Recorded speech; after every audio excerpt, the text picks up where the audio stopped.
आपण पाहत आहात लोकधारा मराठी न्यूज, आवाज जनतेच्या हक्कासाठी।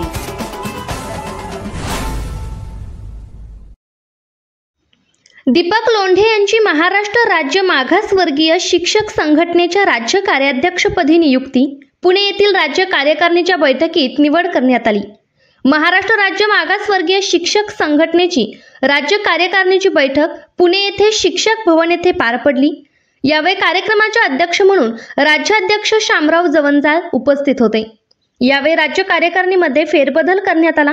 या बैठकीसाठी राज्याचे सरचिटणीस कैलास बोढारे, राज्य उपाध्यक्ष संतोष काटे, कोषाध्यक्ष अनिल बागुल, राज्य कार्याध्यक्ष चंदन लांडगे, राज्य महिला प्रतिनिधी मोरे मॅडम, पुणे मनपा अध्यक्ष संजय गायकवाड, पुणे विभागीय अध्यक्ष बाळासाहेब कारंडे आदींच्या उपस्थितीत महाराष्ट्राचे मागासवर्गीय शिक्षक संघटनेचे राज्य कार्याध्यक्षपदी जिल्हा परिषद प्राथमिक शाळा पाटोलपाडा, तालुका शहापूर, जिल्हा ठाणे येथील पदवीधर शिक्षक दीपक विठ्ठल लोंढे यांची सर्वानुमते निवड करण्यात आली।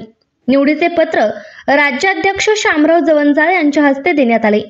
यावेळी संघटनेच्या वतीने बाबासाहेब जानकर यांचा सत्कार करून पुढील वाटचाली शुभेच्छा देण्यात आली।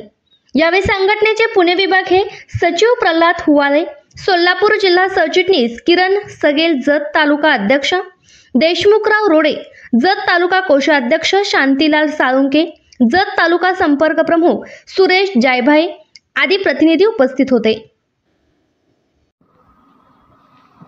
लोकधारा मराठी न्यूजला लाईक करा, शेअर करा आणि सबस्क्राइब करा।